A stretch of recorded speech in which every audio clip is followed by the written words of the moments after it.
What a theme tune! From the studio that brought us the widely underrated Terminator Resistance, RoboCop Rogue City is a much more polished and accomplished first-person shooter, with brilliant visceral gunplay, some great RPG-like mechanics, a decent story, and above all else, a real sense that you're playing as the conflicted, tragic Alex Murphy, with everything that entails. If, like me, you're a fan of the seminal first film from 1987, you won't want to miss this.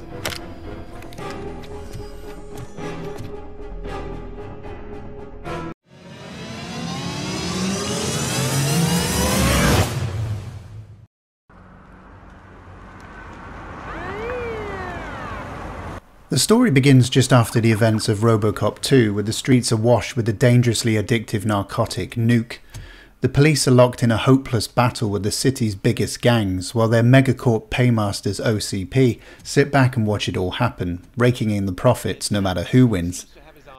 Then, in a new development, Keith Flint from The Prodigy takes over a TV station to announce that his gang, a bunch of nuke-fueled Mohican nutters called the Torchheads, are willing to do business with the so-called new guy in old Detroit. Now move! It's a setup that forms the spine of the game's narrative, alongside public concern that RoboCop is starting to show signs of malfunction and hesitancy, for which he effectively finds himself in counselling. Over the 20 or so hour campaign, your job will be to win back the public's trust and uncover the mystery surrounding the new guy and his intentions. We are here to enforce the law, Lewis.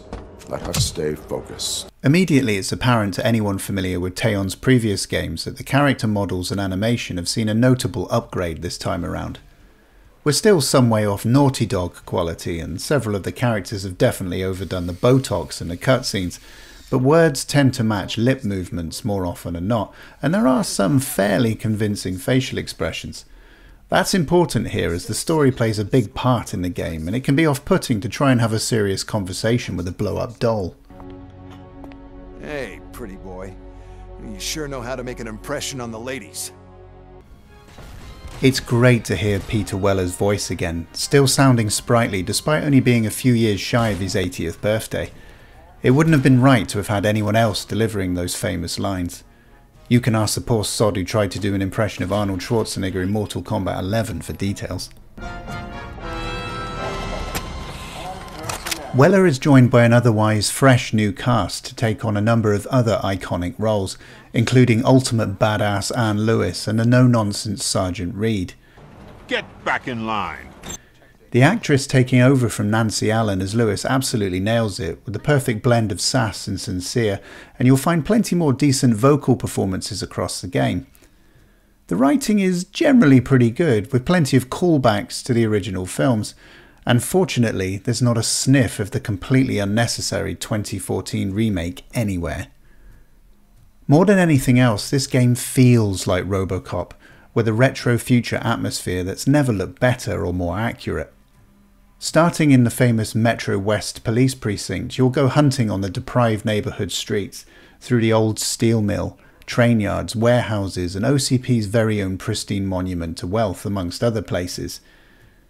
The best news though, and something that just keeps getting better the more you play and upgrade, is the gunplay.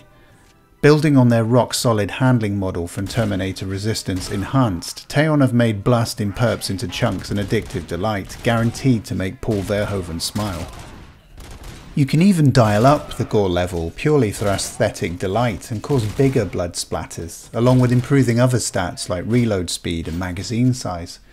This is achieved using motherboards and microchips you'll find scattered around the city, eventually boosting the Auto 9's capability to near god tier levels. You'll be offered plenty of other weapons throughout the game as well, with shotguns in particular proving useful tools at close quarters and heavy machine guns handy for crowds. You'll even get to play around with the devastating Cobra assault cannon that Clarence Boddicker and his gang made famous in the first film. And if anyone gets too close, punch them in the face. Or offer them a seat, or a motorbike. It's refreshing to see a base weapon get so much love. The heft, sound design, and the reaction of the enemies and the environment to your onslaught with the Auto 9 is a fantastic spectacle. Computer screens explode into sparks, concrete splinters off the walls, and our trusty friends, the red barrels, blow out windows and scatter limbless corpses at your feet. The gun is effective at all ranges, assisted by computer targeting if you want it, and recoil is negligible. All in all, it's probably the best first weapon I've ever used in any game.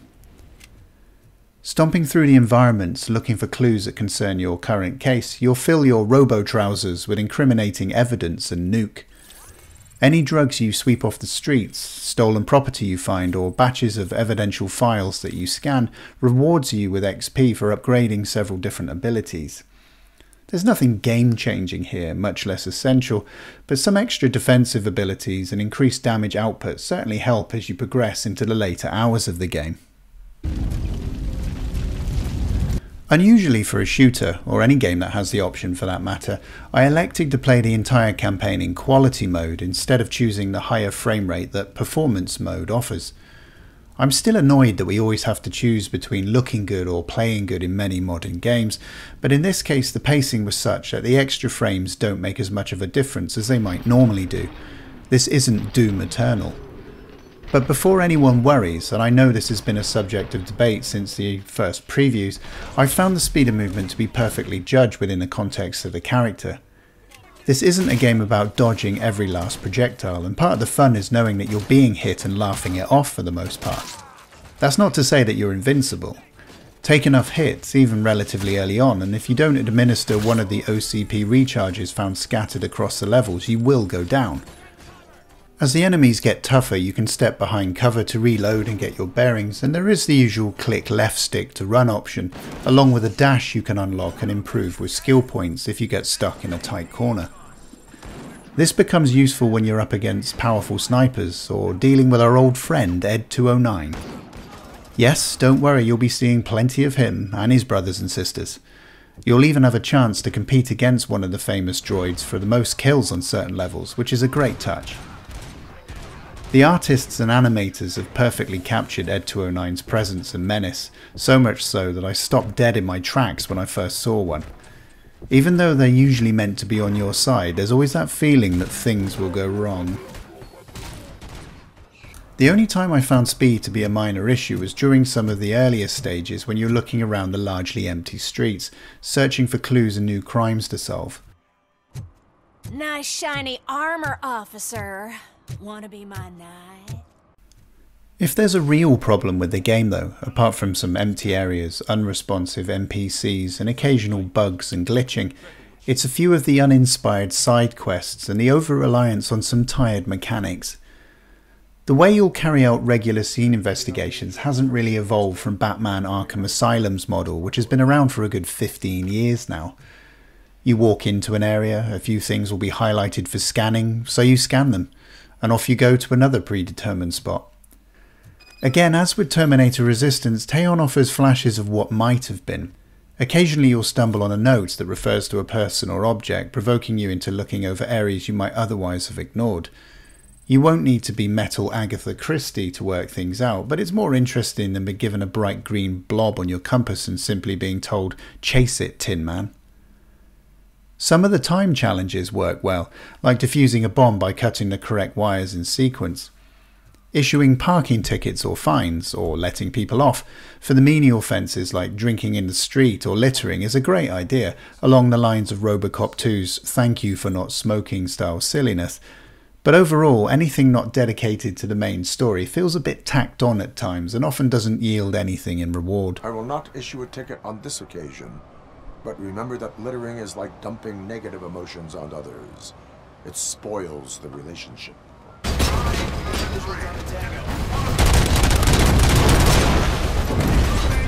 get this over with. Finish that persistent bastard! I find it astounding and borderline disgraceful that it's taken nearly 4 decades to properly explore this character and his world in a meaningful way, mixing the type of humour, pathos and brutality that's maintained the original film's status as one of the greatest sci-fi flicks of all time. A few minor quibbles aside, Rogue City is an excellent RoboCop simulator that will inevitably mean a lot more to dedicated fans of the films and concepts than it will to anyone else. I found myself completely addicted to the game and I enjoyed it more with every passing hour. The action ramps up nicely in the second half of the game, and oh, that Auto 9. To bring you fully up to date, there's now a new game plus mode, and even though I now know the story's twists and turns, I'm definitely going back again fully powered up for the excellent impactful shooting. As you can just about see here, you also get a gold-plated Auto 9, in addition to an extremely hard There Will Be Trouble difficulty setting. I just hope we see some substantive story-based DLC in the near future. The potential for expansion is pretty much unlimited here, and I'll certainly be there day one. Developer Teon keeps getting better with every game, with a passionate approach to source material that shines through with as much detail as their budget will allow.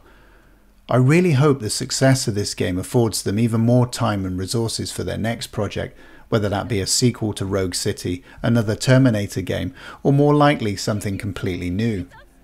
I see Judge Dredd mentioned a lot as a fan request at the moment. I'll take that all day long. In the meantime, enjoy the bloody, brutal and often thought-provoking ride to one of the easier Platinum trophies, and stay out of trouble.